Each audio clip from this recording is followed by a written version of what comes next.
The term psychopath literally means psychologically sick, and that's not really what a psychopath is. They're not sick. I'm so curious about that. Today, we're cutting through the online noise with renowned personality disorder expert and author, Dr. Peter Salerno. We are diving deep into the true clinical mechanics of narcissism, from calculated manipulation tactics to unexpected treatments. Stick around to discover what's really happening inside the mind of a narcissist. What you're looking for in a narcissist is somebody who is extremely invested in themselves, how people are going to perceive them, somebody who feels entitled to special treatment. These people are really charismatic and charming. They know how to seduce you. They know how to bait you. They study someone in advance and get a lot of information about them so that when the first encounter happens, the person almost feels they've known them for a very long time.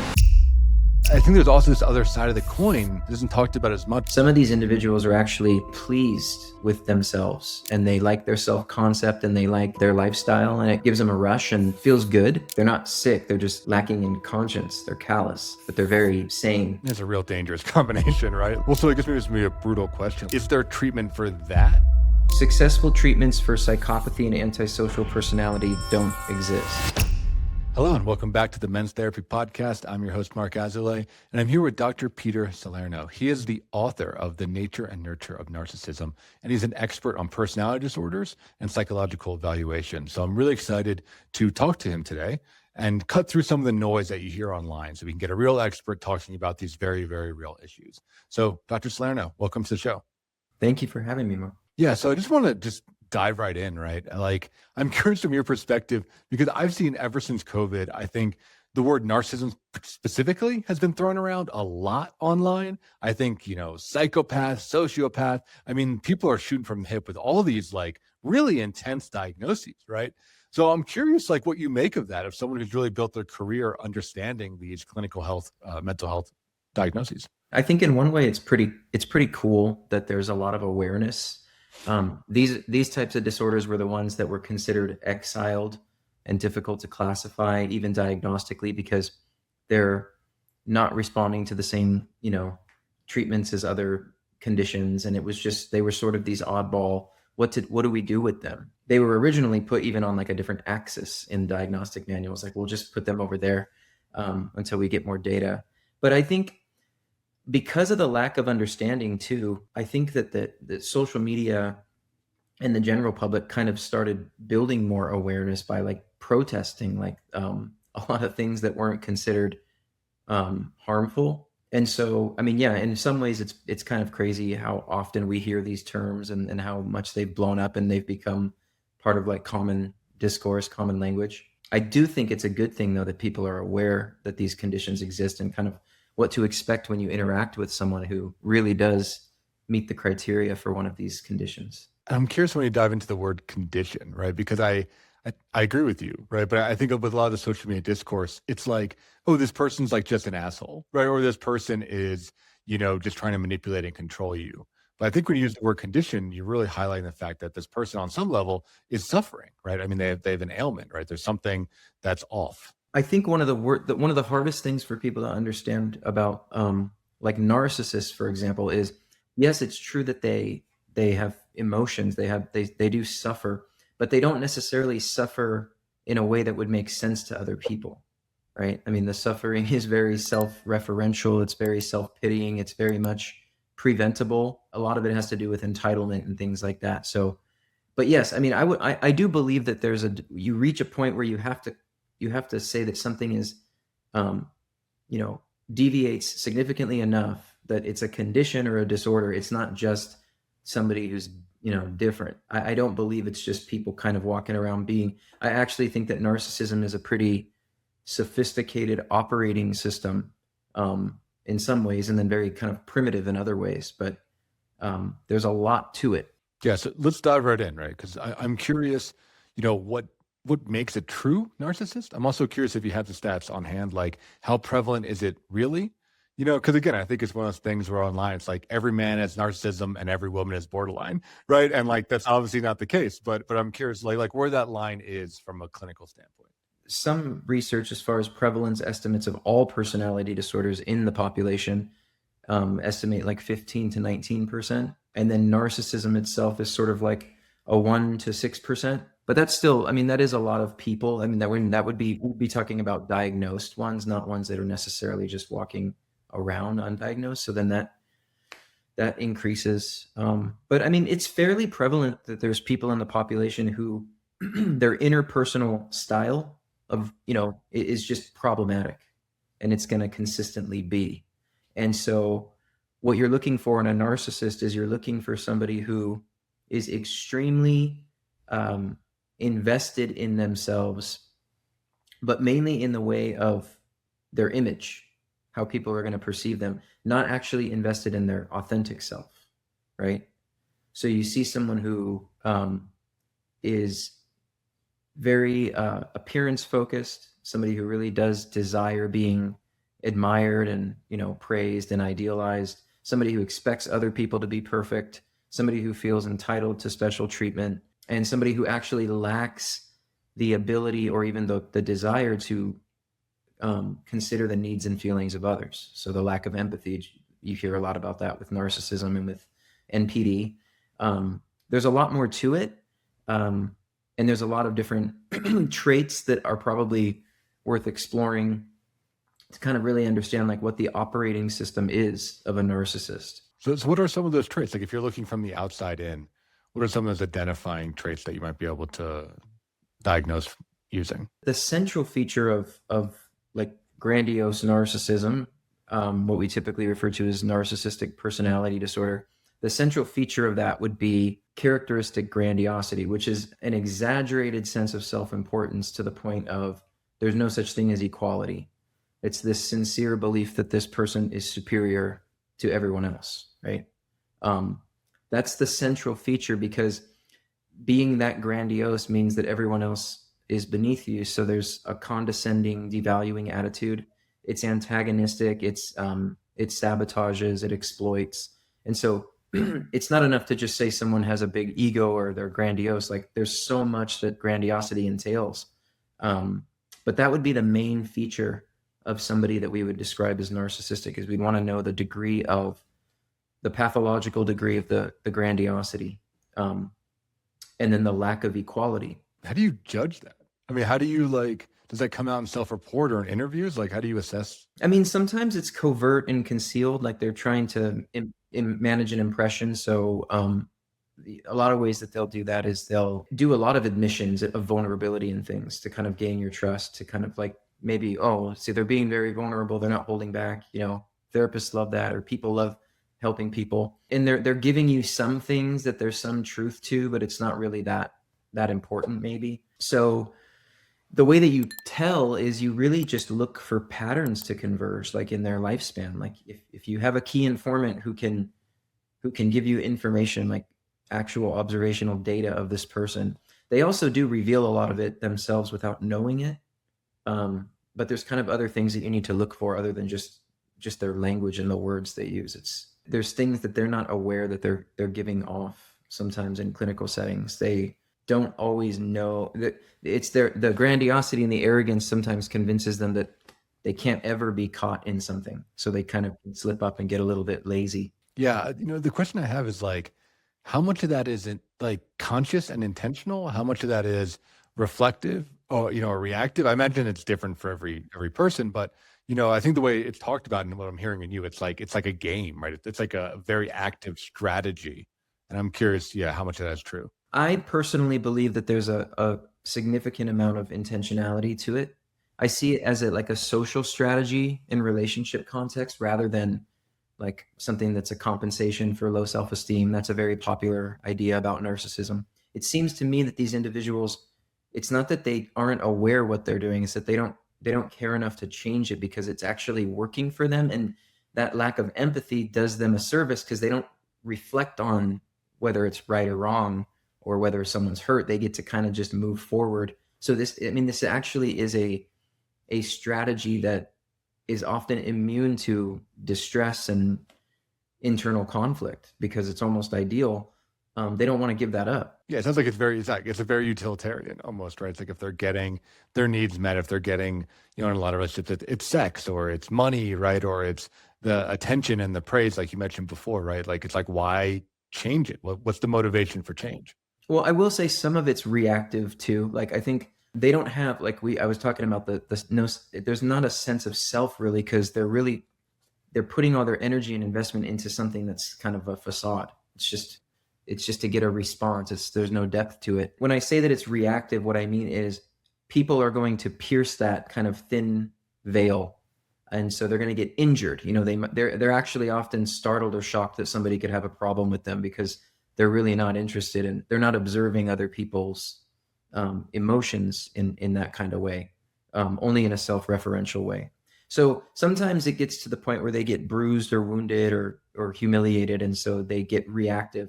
But when it comes to like the manipulation to gain the advantage in the first place, it operates a lot like a subjugation system, like an authority that's going to come in and sort of maneuver in order to gain control, and then maintain that position in the relationship. So one person has subjectivity, and then the other person or people always are just kind of objects. Yeah, let's dive in on that a little bit more of like how that plays out, what the manipulation can look like. I know the classic one that's talked about online and that's diagnosed as, gaslighting, right? Of essentially just lying or trying to force a reality that is not real into a relationship or into a situation. But I'm curious, what examples you have or how that plays out in a relationship with other people. Well, these people are really good ones, are charismatic and charming. There's like an allure to them. So, you mentioned gaslighting. I mean, that's a form of a covert tactic to maneuver. But what these people are really trying to do is like, they want you to be certain about them in a way that works for them, right? So they know how to seduce you. They know how to bait you. They know how to mirror you so that you kind of earn their trust, and then they can sort of control you in this way. So it can start off very subtle, and gaslighting is sort of a thing that starts to happen sometimes when you start to investigate things that don't add up. Like oftentimes it's not proactive. That's a more reactive thing. Someone might say, hey, you said that you were here, but lo and behold, there's some evidence that you actually were not there at all. Like, did you get the day wrong? Or, oh yeah, I must have gotten the day wrong. Don't worry about it. Like, and then there's a sort of like, well, actually, I know you couldn't have gotten the day wrong because here, and they go, oh yeah. And then they just keep distorting the reality enough that you don't feel like there's any resolution. Now it's very ambiguous and uncertain, but you stop trusting that you actually saw what you saw, right? So that's something that's kind of intermittently put in, like, when an opportunity presents itself. There's other things though, that there's these kind of intentional, almost like predatory tactics to get people to disarm people and get them to kind of give away their autonomy fairly quickly, through manipulation and things like that.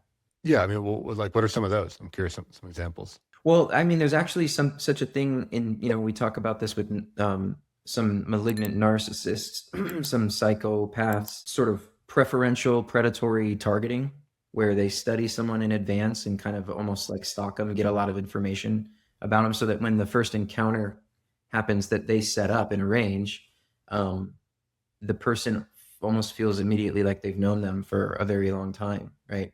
So, and then comes what's kind of colloquially referred to as the love bombing stage, where they just start showering you with like all of the things that you would want in an ideal partner, and it feels like it's something new and novel and it's exhilarating, and they start to kind of biochemically manipulate you and get you quickly attached to them because of this sort of intensity.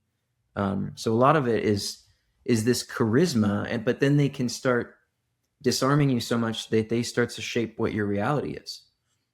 And I think for a lot of them, that is the goal. They just feel like they're in a better position when they can really pull the strings, so to speak. Yeah, like I'm so curious about that, because I do think like, I went to a very like super left-leaning counseling school, right? And I was definitely sold the idea that these people are really injured and they have low self-esteem, like you said, and that they're like victims to this condition, And I think what you're presenting and what I've seen, and I guess for our listeners, Peter has worked on the Ted Bundy tapes and worked with like, psychopathy and serial killers, right? And people that are, evil in some way, right? It's like, I think there's also this other side of the coin that isn't talked about as much, where I'm hearing you say it's like about control and dominance and like playing with your food almost, right? To use the kind of predatory language. It's not just like, oh, this person is so sad and miserable that they need control to feel safe, right? It's like there could be an actual, evil, I guess, or yeah, malevolent element to it. Is that, am I hearing you correctly on that? Well, I'm saying that, yeah, some people exist with relational strategies that we have collectively decided they're morally wrong. I mean, because they're wanting to engage in things that would harm other people and have severe consequences, but they don't really see that as a problem.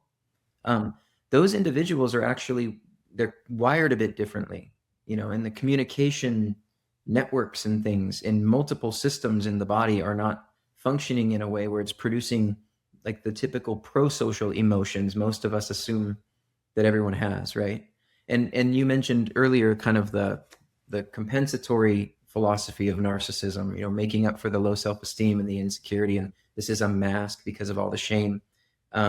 Historically, that was the most popular theory. It also makes sense why it's been so repeated and why it's stood the test of time, is because it's not really something you can prove or disprove. It's based on anecdote, right? So you go in assuming that this might be the cause, and then if the person reports to you, oh yeah, I was mistreated in that way, that explains why I do what I do.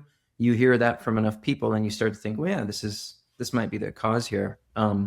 There's some associations to that, but I think it's important for people to know that there are a large group of these individuals who aren't going out and offending others because they're compensating or reenacting their trauma, or they have unresolved pain or wounds that are getting externalized with bad behavior. Some of these individuals are actually really pleased with themselves, and they like their self-concept, and they like their lifestyle, and it kind of gives them a rush and feels good. And so they're not like suffering inside in the ways that people might think.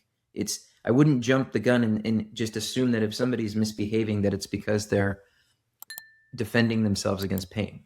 I think we need to also consider the possibility that there are offensive tactics and strategies people use to get ahead in relationships and in other ways as well. Right. Yeah. They're seeking pleasure, right? Or they're seeking status or whatever, right? And it's like a competitive edge. It isn't just, trauma being enacted.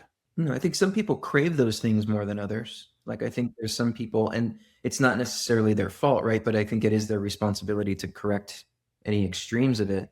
But I think I do believe that people, well, it's not that I believe it. There's evidence that people can be born with higher levels of different traits, psychological traits that give rise to systems that demand more reward or more sensation or more dominance or more attention. And so some of this is just the randomness of our brains and how the different traits and the variation of traits. But, at the more extreme levels where we start to see it as disordered, it can be very dangerous for people to be involved with these individuals. I'm curious, like, are there any biological or like genetic markers, and I'm thinking of overlap between, people that have genes that make them more susceptible to addiction, for instance, right?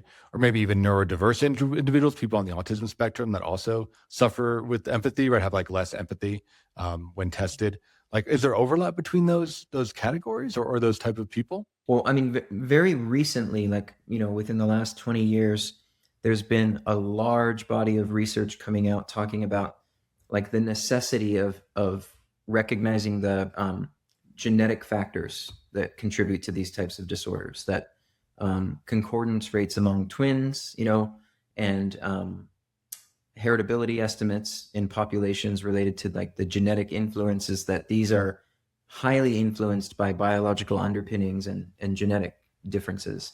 So factoring that in is really important too, because it informs future treatment. We've been, historically trying to treat these individuals as wounded. And so you give them wounded treatments and they actually exploit those. This data that, maybe we have to find another way in to correct the cognitions that are making people, miserable and hurting people.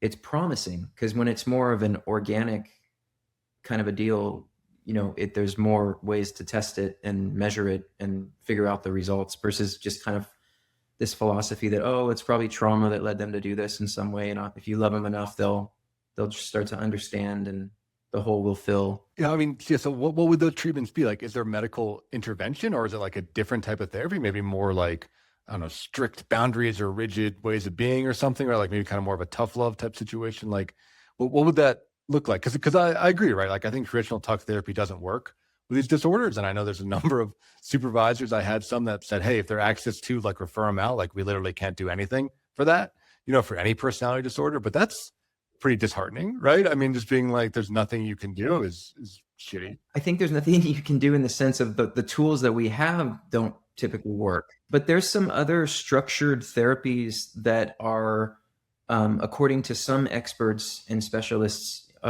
who treat personality pathology, are very promising for not necessarily curing something, but sort of creating enough structure of self, like teaching the person how to cultivate self, how to start realizing that, hey, it's in your best self-interest to do something differently rather than don't do this, it hurts others. It's got to be more self-referential. And so some of those treatments that have been promising are mentalization-based treatment used for like some personality disorders, schema-based therapy. Can you define those terms? Can you say more about what that would look like? Part of being able to attach to other human beings is to really be able to understand what's going on in their mind and also understand what's going on in yours. And there's a perceptual distortion in personality disorders where that mentalizing component where you can be attuned to someone, it's actually not there. So that's also one of the reasons why there's a lot of conflicts, is they just can't seem to align. The realities are so completely different, and both people are insisting that theirs is correct. And so that's why it's really hard to relate to these people, because if they're wrong, they're not gonna give up until you admit you're wrong, even if you're right. So what mentalization does is it's designed to help them develop the capacity to, like, not just pretend or mimic, but to actually, engage and attune to other people in a way where you can really not just empathize, but really understand things on multiple levels, understand their cognition and their perception, and that it makes sense to you, right? Versus it being something that you're going to be combative with. The schema-based therapy is more like installing new beliefs that are more adaptive in relationships so that they develop the habit of believing something that's more like pro-social versus antisocial. There's not really one particular modality or method, but basically what these things do is they don't have the personality disordered patient go into their past at all. They kind of handle things like in the here and now. It's very confrontational in the sense that things are going to be pointed out as like observations, like versus more that you're not asking a lot from them, like as far as how they feel about things or that sort of deal. Less interpretation and more kind of this structured way to get them literally thinking in ways that would be in their best interest to think, because the way they think now is problematic and they don't seem to think it is. So it's tricky, but and then a very firm treatment frame with expectations of plenty of dropouts and repairs and that type of stuff. It sounds like it's kind of like selling them on empathy. You almost have to convince them that it's a better strategy, right, to be pro-social and to be empathetic, and that their current strategies are not working. So it sounds like it's very like top down in that way. Yeah, and then you have to credit them for coming up with it, like Yeah. so that they hold it as like, I figured this out, And It's I figured out important. the optimal strategy, right? In this case, Right. It's like in It's a fed me- pragmatic way, that's important enough to them. I think if they were going to take it, then you should give that, you could give that to them.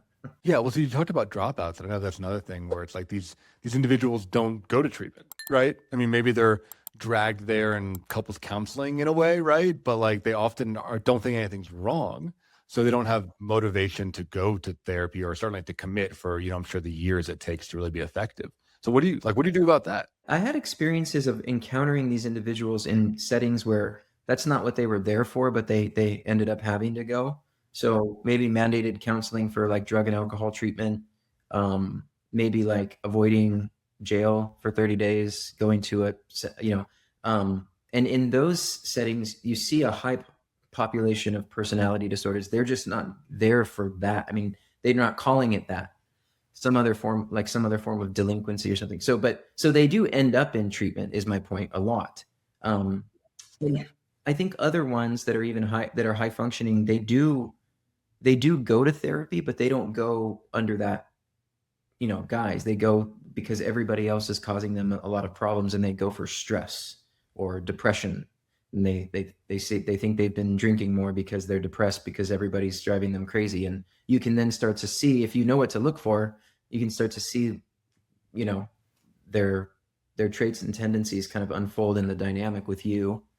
Start to see their devaluing qualities and sort of these things that don't have anything to do with depression or stress, more with personality and temperament. Yeah, so you can kind of pick it out and then pivot, your treatment to match that. Because yeah, I agree, right? It's like they come because they got in trouble, right? Or the strategy didn't work and it blew up in their face in an often catastrophic way. Like I've heard a lot of them, they're in between jobs is what they say, and they're stressed because, and what really happened is they're not in between jobs. They got fired, and they're not telling you that detail. So they're just telling you how stressful it is to look for new work, or some crisis. They got caught in extramarital affair or some sort of a betrayal, financial or something. Their kids will no longer talk to them, something like that. And then they feel like their life is like blown up beyond repair. And so they need someone to kind of get some perspective, but they're not really going to offer anything that they've contributed to this disaster. It's really going to sound more like their world just crumbled and they have bad luck.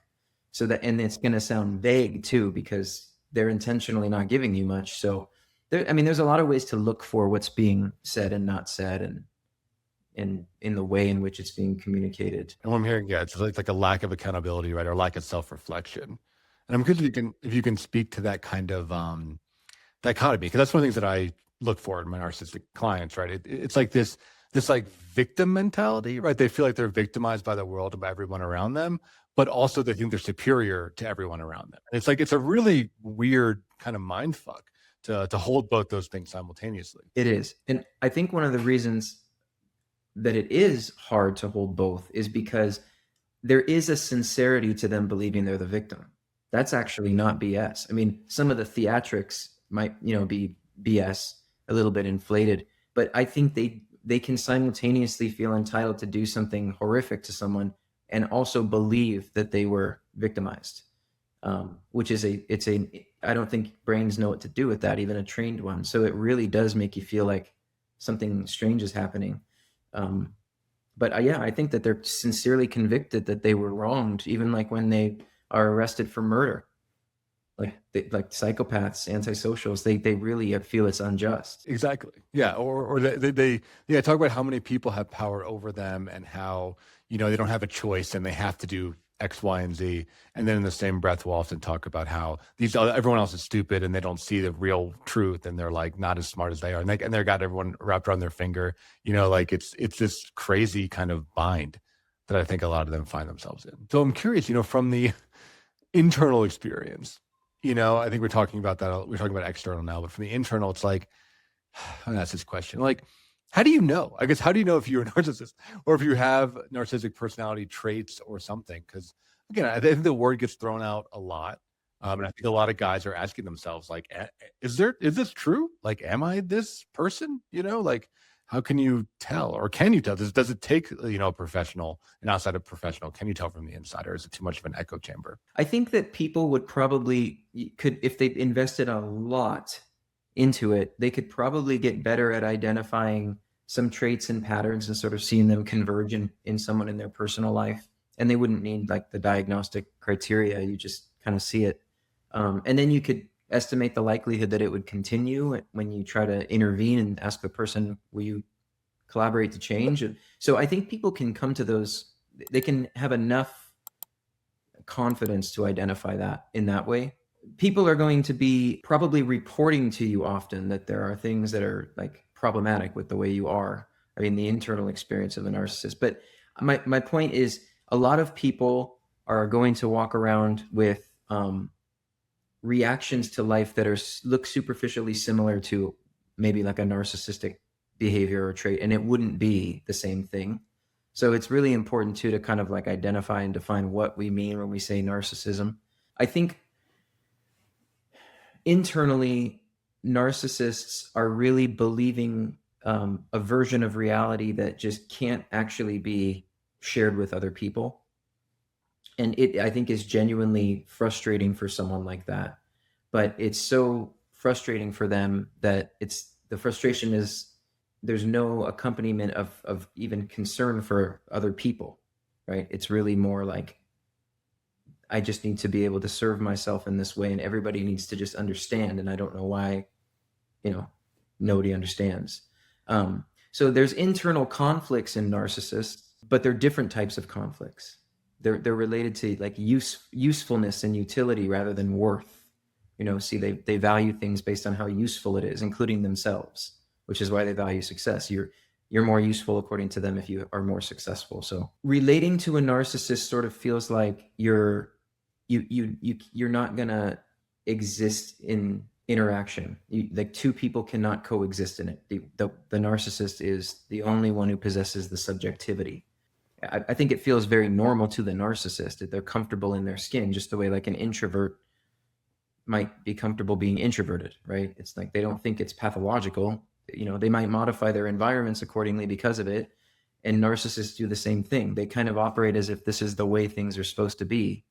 And so there isn't a lot of self-reflection in a narcissist. There's a huge difference, though, too, between people disagreeing and relational conflict that I think is often referred to as narcissistic behavior and actually like something that is narcissistic pathologically. For sure. And one of the things that I feel as a therapist and I tell people is like, if you feel completely annihilated or objectified, and I think it's like a felt sense where you're with somebody and you're like, oh, I could be anyone. This person is just like kind of talking to like a brick wall right now, and it's really is about them. And the only time it's actually relational is like if I challenge them or if I say something that's like off script in a way, or if I disrupt the system. And then that person can often get very like aggressive or very defensive or very like, the manipulation kind of comes out, but like until it goes off script, it's like, you could be anyone because it's not really about you, right? They're not like telling you something. They're just kind of doing whatever their patterns are. And you just happen to be kind of an audience for them operating.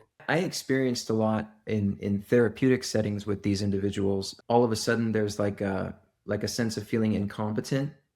Like you can't do your job, because what a lot of people don't realize about these people is even when they might be charming you, if they're truly narcissistic, they have that demeaning nature, like running underneath the system all the time. It doesn't come and go like a symptom. It's a characteristic. So even when they're ingratiating or winning favor or pretending to collaborate and smiling and telling you how great you are, they're also like simultaneously like tearing you apart. And you feel that even though it doesn't match so it's very confusing to be around these people. I've often said like a lot of times what tips me off is I get this feeling that of like this dread or impending doom, like gut feeling that I'm supposed to be paying attention to something that I don't see. And it comes just within a few seconds of sitting down with somebody who apparently is trying to deceive you or, gain some sort of advantage. It's interesting what the body will kind of do. Yeah, it's kind of like the wolf in sheep's clothing thing. We're like, oh, there's like something else happening here. Or like, we're not really friends. Like this person's being friendly, but like there's like they're hiding a knife behind their back or something, right? Like there's some threat that I'm not quite aware of yet. To me, those are also like a tip off or like a sign that when you have that you're dealing with something that is like personality trait based rather than like trauma based, because those types of feelings typically don't come up when someone is symptomatic with trauma.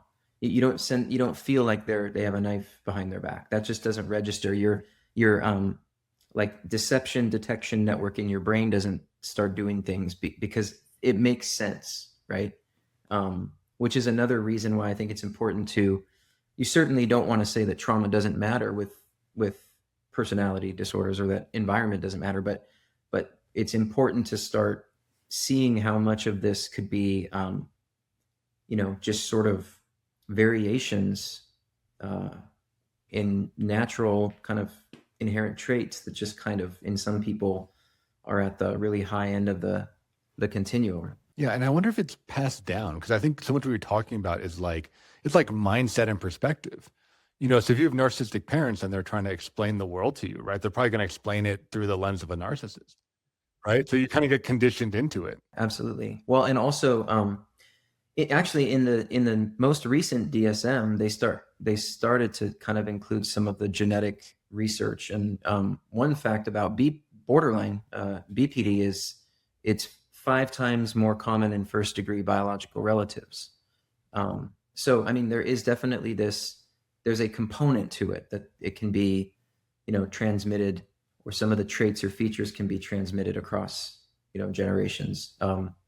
I think that could be the case in any family, to be honest. I don't think it's necessarily that it's exclusively like something that runs in families, like two parents can have a child who has, ADD or autism, and they don't necessarily have it. So a lot of that's just kind of random when it comes to some of these traits, but yeah, there is a component to it that seems to be pretty clear that there's some genetics involved. I think I asked a question before half-handedly, so I want to ask it directly, is like, what is the overlap, or is there an overlap with things like the autism spectrum? Because that's where my mind keeps going. I keep thinking about that, because when I think of, again, narcissistic clients, they'll often talk about, when they're open with me, about like planning conversations, right? Or thinking about like, how am I going to say this to this person to get what I want? Or I need to really strategize about like this interview, and what am I going to disclose, what am I not going to disclose, right? Like it is very tactical, but I see my autistic patients do kind of the same thing, right? Where they're like trying to figure out, because they're not aware of social cues, right? They're trying to figure out like how to be. They're doing a lot of impression management, a lot of masking, a lot of, trying to read what people think about them and adapting to that. So I'm just curious, like if there's overlap there, or like what's going on there. Well, what's interesting is I read an article that was talking about like regions of the brain that are like associated with empathy, and then comparing traumatic brain injuries in that region with autism with narcissistic personality disorder, just to kind of see what's really going on.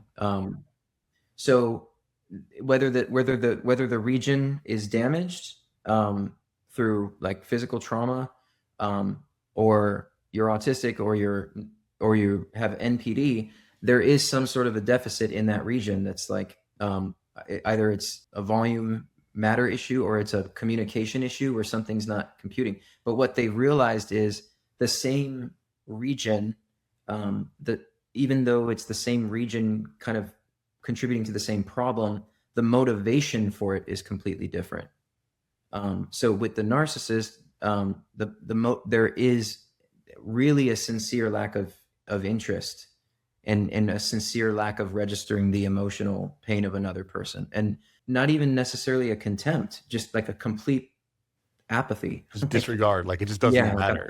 Like a passive, like kind of. Whereas with autism, that's not the case. There actually is there's an internal conflict, and the inability to like see or explain the picture in the way that it needs kind of causes it to seem like you don't matter because they're so invested in that.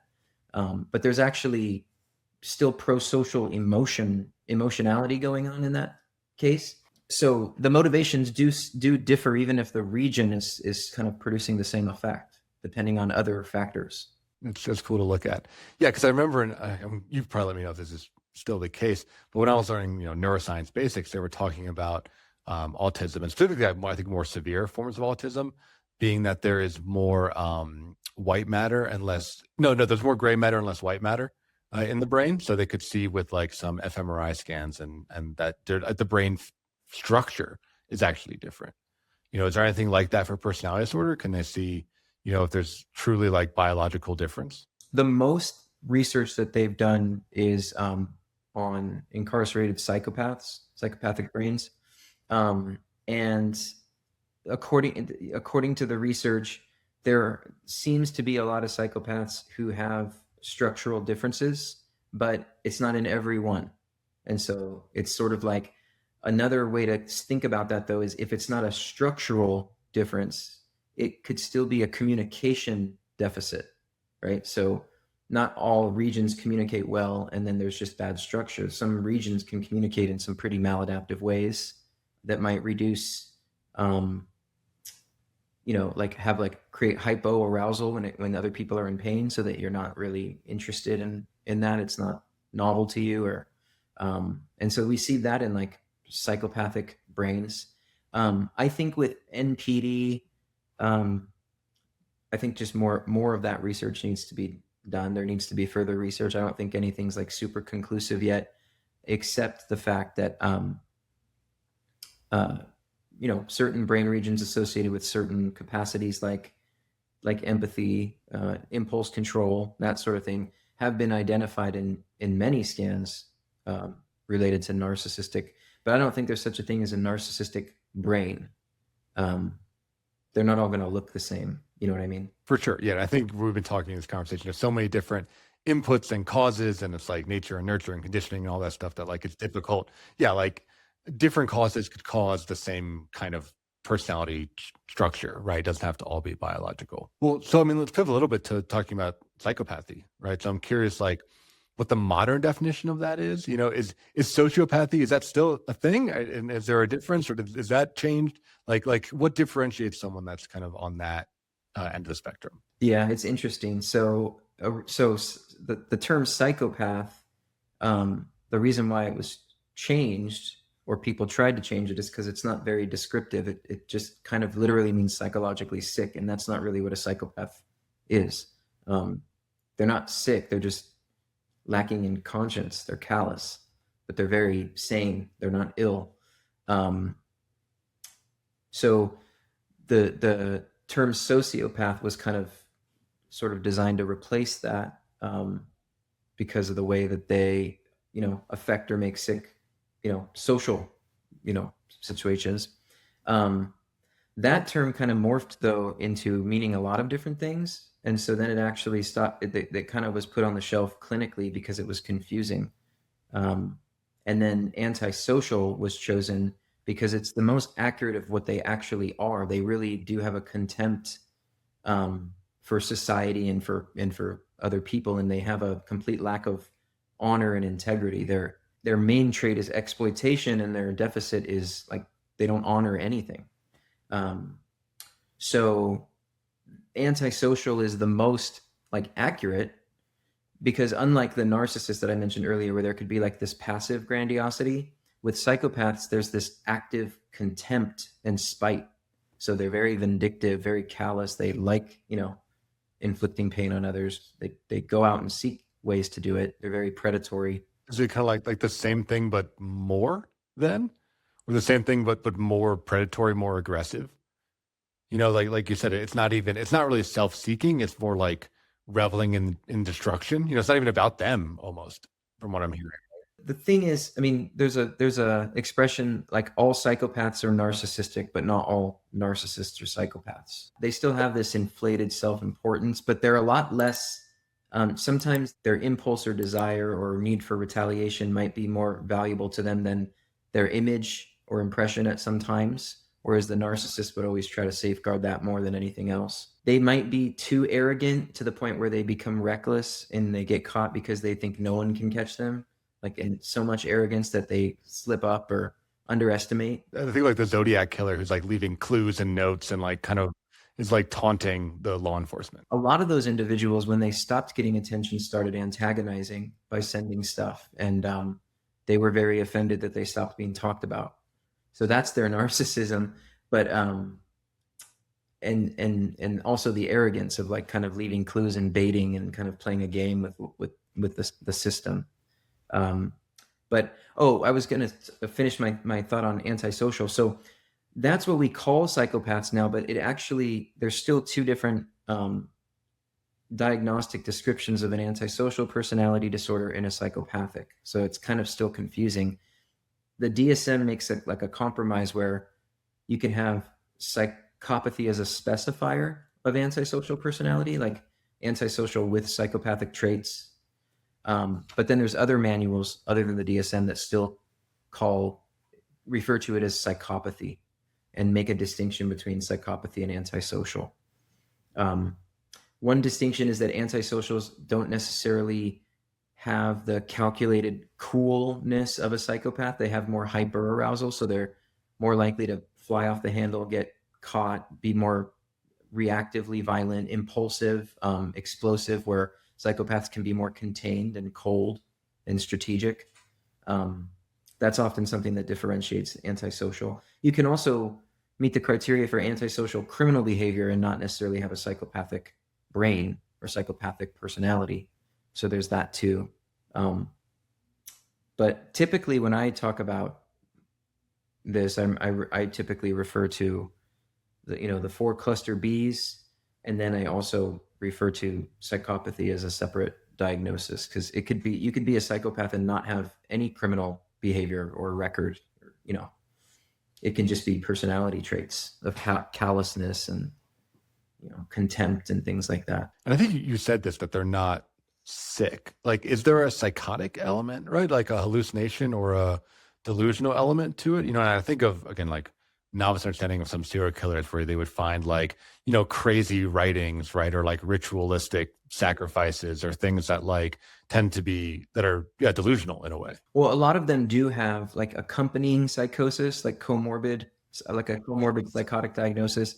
It's not actually inherent in the criteria for the personality disorder. Like, you don't need to be psychotic, or they do. There is a specification for borderline that some of the dissociative experiences they have could lead to some like temporary psychosis or delusion, kind of losing touch with reality due to the level of stress or aggression they're feeling. But I don't think anything is specifically, there's not a personality disorder where you have to be like mentally ill in the psychotic sense. But there are plenty of serial killers who had a mood disorder or a psychotic disorder that also contributed to some really bizarre beliefs or interesting rituals. And they also had the callous, unemotional traits of a psychopath or like a malignant narcissist. Or it's a real dangerous combination, right? Well, so I guess maybe it's a brutal question. Like, is there treatment for that? I mean, it sounds like there's some narcissists, there is some hope, right? And there's some treatment. It's difficult, but my gut is like, can you treat psychopathy, or is it something where these people might just need to be like locked away or separated from society or quarantined in some way, shape, or form? Yeah. I mean, so far, successful treatments for psychopathy and antisocial personality don't exist. I mean, at this point in history, and the best recourse for, recurrent criminal behavior is confinement, so incarceration, but that's not rehabilitating anything. It's just sort of trying to manage the behavior. The personalities don't change through treatment. Right now, I think the best thing to do is to see if it can be managed and confined. I'm hoping one day there will be some sort of a way to like reduce the like the recidivism. Like, they go and they get in trouble and they go and do the same thing again, over and over again. There's no learning from consequences. I mean, that would be cool to be able to teach that or install that in some way. But yeah, so that's the one that's kind of doom and gloom. However, I will say there has been research that is very promising for interventions for early detection of these traits in children who are exhibiting more oppositional, defiant, or conduct kind of behavior, that early intervention and like cognitive therapies and things like that significantly can reduce the risk of developing the personality disorder. That's interesting. Yeah. Can you speak about that, of like, if there's parents listening, like what to look for in your child that might be early traits of either this or other personality disorders? I have a list of some early warning signs, like for narcissism, in my book, The Nature and Nurture of Narcissism. You can actually see what are referred to as callous, unemotional traits. You can see that trait profile and variations of it, like in children as early as 2, where their play is like probably aggressive and more competitive than fun. They're not maybe necessarily enjoying the play. It's almost like an aggressive act. you could see like some opposition and defiance through like pouting and tantrums that are not related to actual emotional distress, that are kind of manipulative, kind of testing boundaries. I mean, you can see those things. As they get older, they have a terrible time losing, sharing. They don't really have a lot of generational boundary respect. So they don't see their parents as authorities. They see them as equals, or they're above them. So because of the entitlement. Difficulty with relationships because it's dichotomous. Like you're either pleasing them completely, or the child is completely displeased. So friends get kind of discarded easily, and we're not friends anymore. You kind of, I'll never talk to you again. Disproportionate reactions to very basic, simple things like doing chores or school obligations, like really disproportionate, almost like the person acts like they're getting like abused for being asked.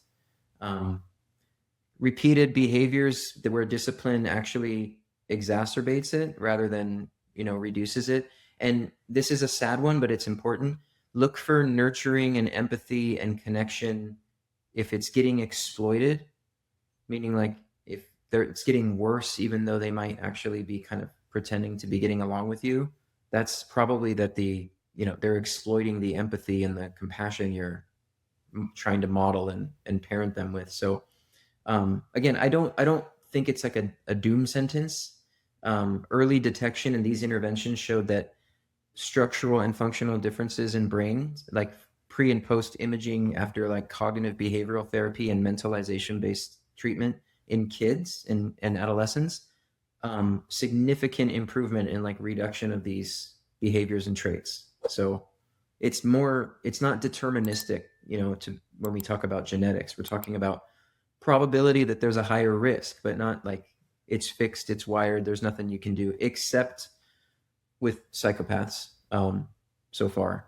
But even that, it's worth early detection and intervention rather than ignoring it as like age appropriate behavior or, something that they'll outgrow you. If it seems like it's pretty extreme, you might not want to take the chance of waiting for them to outgrow it. It's like intervene like early, right? Because it sounds like that's where they're most pliable and you can actually make some meaningful change before it gets cemented. Well, this has been a phenomenal conversation. I'm curious, as our last question here is like, what do you see as the future of this field of personality disorders? What do you hope to see? I mean, where's this whole thing going? Yeah, so it's kind of interesting because some of my material is a bit counter culture or counter to like a lot of the popular consensus about these disorders. I conceptualize them differently in the sense that I don't think that shame is a prerequisite or requirement to be narcissistic. I don't think that child abuse is a prerequisite to having a cluster B disorder. Like there's things that I think what I would like to see is sort of integration of this new research that's within the last 20 years, the kind of research that we didn't always have access to because we didn't have the technologies we do now. I think it would be cool to have like an integration and understanding these from both, the trauma model that's historically been used, and then also like a brain-based or biologically based model too, because I think it would help inform treatment. If the treatments we've been trying on these individuals aren't working, that means the people that are dealing with them outside in the world are still suffering.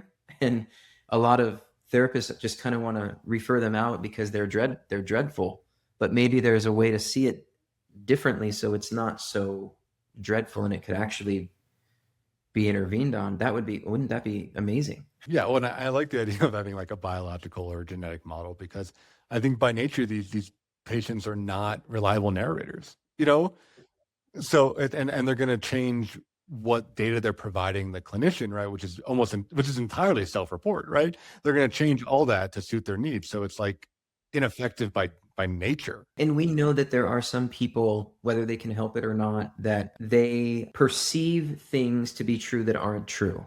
And so they might perceive that they were unloved when in fact they were treated fairly well.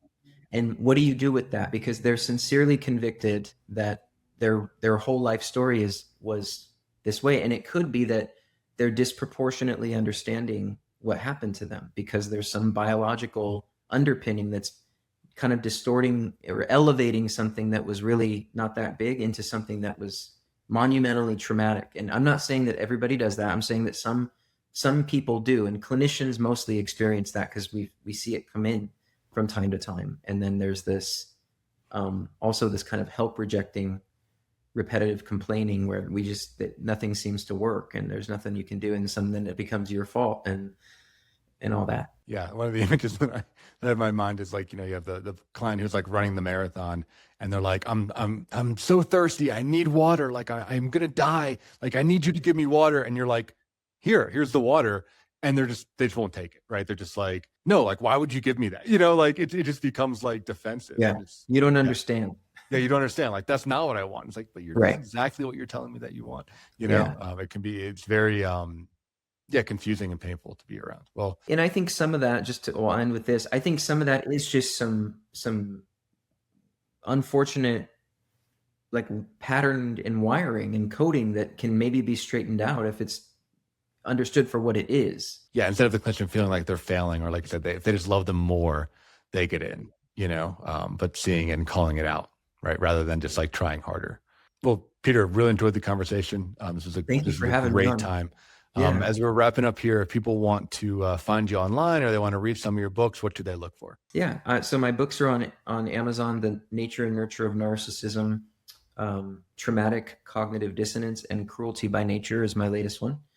And then I have a website, drpetersalerno.com. I offer workshops and consultations.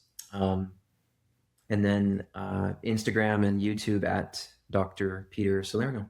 Great. Yeah. And listeners, all this stuff will be in the show notes. Just click on the description. You'll see links to all the books and to his website and to social media. So if you're getting a lot out of this, or if you think that there's a narcissist in your life and you want to learn some more, Peter's a great person to follow and to just get educated by. So thank you so much for coming on the show.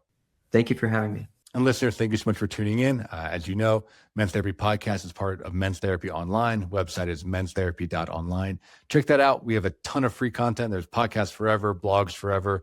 And we have a Slack channel, which is like a chat room that we're trying to build up of other men that are talking about these topics, trying to get better, trying to improve. We're up to about 300 guys on there right now. And our goal is to get to 1,000 by the end of the year. So check that stuff out. That's at menstherapy.online. So thank you so much for tuning in, and we'll see you next week in another episode of the Men's Therapy Podcast.